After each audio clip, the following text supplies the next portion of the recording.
রাজশাহী বিভাগের আমের বাজারে এখন বহাল রয়েছে বহু পুরনো ঢলন প্রথা। কৃষকের অভিযোগ, প্রশাসনের সিদ্ধান্ত অনুযায়ী কেজি ভিত্তিক বেচাকেনা চালুর কথা থাকলেও তা রয়ে গেছে শুধু কাগজে কলমে। এতে করে প্রতি মৌসুমে শত শত কোটি টাকার আম বিনামূল্যে চলে যাচ্ছে ব্যবসায়ীদের হাতে। আর ভুক্তভোগীদের কাছ থেকে লিখিত অভিযোগ না পাওয়ায় কোনো ব্যবস্থা নেওয়া যাচ্ছে না বলে জানান উপজেলা নির্বাহী কর্মকর্তা। মেহেদী হাসানের তোলা ছবিতে রাশেদুল হক রুশোর প্রতিবেদন। একসময় পরিবহন ও সংরক্ষণজনিত ক্ষতি পুষিয়ে নিতে বিক্রির সময় প্রতিমনে 1 থেকে 2 কেজি অতিরিক্ত আম দেওয়ার প্রচলন থাকলেও সময়ের সঙ্গে তা বেড়েছে অস্বাভাবিকভাবে। এখন অনেক ক্ষেত্রে 40 কেজির মূল্যে ন্যূনতম 45, অনেক ক্ষেত্রে 50 কেজি পর্যন্ত আম দিতে বাধ্য হন কৃষকরা, যা ঢলন হিসেবে পরিচিত। কালার এক্সপার্ট ডার্ক স্যাপ এবং মাইল্ড অন হ্যান্ডস টেকনোলজি সমৃদ্ধ অরিক্স অ্যাডভান্স ডিটারজেন্ট পাউডার, আপনার লন্ড্রি এক্সপার্ট। প্রতিমন আমের দাম 2000 টাকা ধরে প্রতি কেজির মূল্য দাঁড়ায় 50 টাকা, কিন্তু 54 কেজি আম দিয়ে একই টাকা পাওয়ায় কৃষকরা বাস্তবে প্রতি কেজিতে পান মাত্র 37 টাকা। অর্থাৎ কৃষক উৎপাদিত পণ্যের প্রায় 26% মূল্য হারাচ্ছেন। আর এভাবে প্রতি মৌসুমে শত শত কোটি টাকার আম বিনামূল্যে চলে যাচ্ছে পাইকারদের হাতে। আজকে কিনে যখন এই আমটা পাকবে তখন পাকার পরে আমটা কমে যায়। এই কমার ক্ষেত্রে ওই ঢলন সিস্টেমটা আছে। 40 কেজিতে মন, সেখানে আমার 50 কেজিতে মন দেওয়া লাগে। এই জায়গাতে আমাদের চরম একটা ক্ষতি হচ্ছে। এটা তারা সিন্ডিকেট করেছে। লাভ নেই, লাভ নেই, আম বেশি কোনো লাভ নেই। এইভাবে মালিকের বলেন। কনজিউমার অ্যাসোসিয়েশন অব বাংলাদেশের রাজশাহী শাখার সাধারণ সম্পাদক বলেন, এটি দেশের কৃষিপণ্য বিপণন ব্যবস্থার একটি বড় দুর্বলতা। ভোক্তা লেভেলেরা তো আর ঢলন পাচ্ছে না। এই সিদ্ধান্ত মাঠ পর্যায়ে বাস্তবায়ন করতে গেলে তো আসলে আমাদেরকে সবাই মাঠে যেতে হবে, প্রশাসনকে সক্রিয় ভূমিকা রাখতে হবে। প্রশাসনের যদি কোনো দুর্বলতা থেকে থাকে তাহলে এটি বাস্তবায়ন হবে না। এদিকে ঢলন প্রথা নিয়ে কারো কাছ থেকে অভিযোগ না পাওয়ায় ব্যবস্থা নেওয়া যাচ্ছে না বলে জানালেন এই উপজেলা নির্বাহী কর্মকর্তা।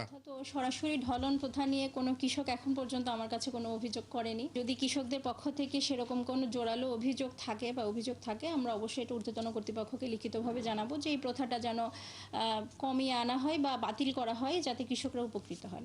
তবে কৃষককে ক্ষতির হাত থেকে বাঁচাতে প্রয়োজনে আমের হাট বাজারগুলোতে মোবাইল কোর্ট পরিচালনার কথা বলছে স্থানীয় প্রশাসন।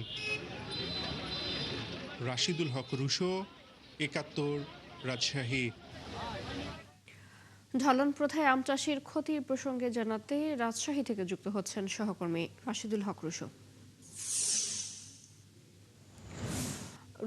ঢলন প্রথার বিষয়ে চাষিরা কি বলছেন এবং এতদিনেও এই প্রথা কেন বিলুপ্ত হচ্ছে না, প্রশাসন কি বলছে, এ নিয়ে সব মিলিয়ে জানাবেন।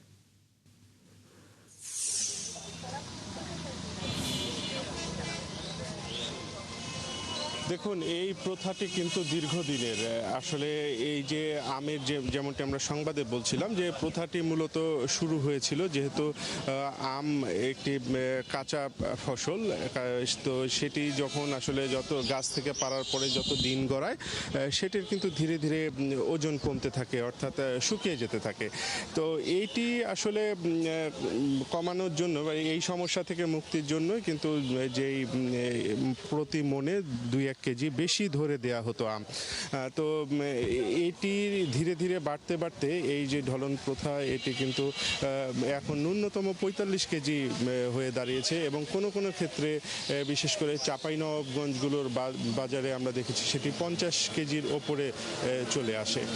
তো এইটি নিয়ে আসলে কৃষকদের ক্ষেত্রে এক ধরনের হতাশা আছে, কারণ তাদের কিন্তু যে ফসল উৎপাদন করতে যে খরচটা হয় সেখান থেকে তারা একটি বড় অংশ হারিয়ে ফেলেন এই ঢলন প্রথার কারণে। এখানে বেচাকেনা হচ্ছে, আমরা একজন ব্যবসায়ীর সাথে একটু কথা বলে নিতে চাই। কেমন বেচাকেনা চলছে, কি কি আম আছে শুরুতে একটু সেটি জানাবেন। এখন বর্তমানে আপনার চলছে রাজশাহীতে বলে আমরা খিরসাপাত, আর বাইরে বলে হিমসাগর, আর ন্যাংরাটা মার্কেটে চলে আসছে। ন্যাংরা মোটামুটি 3-4 দিন থেকে শুরু হয়ে গেছে। আম্রপালিও কালকে থেকে অলরেডি মার্কেটে চলে আসছে। এই যে আমরা যখন সাধারণ মানুষ যখন আম কিনি তখন 40 কেজিতে মন কিনতে হয়, আপনারা যখন বাগান থেকে কেনেন তখন একটি ঢলন পান, এইটি আসলে কত কেজি পর্যন্ত হয়ে থাকে? আসলে আমরা বর্তমান রাজশাহী এলাকায় যে আমটা কিনছি ক্যারেট সহ ওজন হয় 50 কেজি, আর আমরা পাইকারি মাল সেল করি 46 কেজিতে। ক্যারেট সহ 46 সেল করতেছি। সেক্ষেত্রে দেখা যাচ্ছে খরচ আছে, খরচ বাদ দিয়ে আমাদের মনে হয়তো 50-100 টাকা লাভে বিক্রি করতে হয় আমাদের। জি, জ্যোতি যেটি শুনছিলেন যে এখানে মোটামুটি 46 কেজি ক্যারেট সহ, অর্থাৎ একটি ক্যারেটের ওজন যদি আমরা 1 কেজি ধরি, ওই 45 কেজি আসলে গড়ে দাঁড়ায়। এটি পাইকারি। তবে খুচরা যে সমস্ত ক্রেতা বা ভোক্তারা আছেন তারা কিন্তু আসলে সেই সুবিধাটি পান না। তো সেই ক্ষেত্রে এই মাঝখান থেকে একটি অংশ, অর্থাৎ কৃষক তার যে ন্যায্য মূল্য সেটি থেকে বঞ্চিত হচ্ছেন, আবার ভোক্তারা তারাও এটি সুবিধা পাচ্ছেন না, অর্থাৎ মধ্যস্বত্বভোগী যারা আছেন তারা কিন্তু এই সুবিধাটি আসলে ভোগ করছেন। তো প্রশাসনের কথা আপনি জানতে চাইছিলেন। প্রশাসন, রাজশাহী বিভাগীয় কমিশনার এই বিষয়টি নিয়ে একটি বৈঠক করেছেন আম চাষি, ব্যবসায়ী এবং যারা পাইকার আছেন তাদের নিয়ে। তিনি এই প্রথাটি বিলুপ্ত করতে চান, তবে যে বিষয়টি হয়েছে যে মাঠ পর্যায়ে এর বাস্তবায়নটি কিন্তু এখন পর্যন্ত দেখা যাচ্ছে না। তো খুব কড়াভাবেই বিভাগীয় কমিশনার বলেছেন প্রয়োজনে তারা আমের হাট বাজারগুলোতে মোবাইল কোর্ট পরিচালনা করবেন এবং এই ঢলন প্রথা যেন না থাকে। শুনছিলাম আমরা রুশু আপনার কাছ থেকে আমের বাজারের খবরাখবর। ধন্যবাদ আমাদের সাথে যুক্ত হওয়ার জন্য।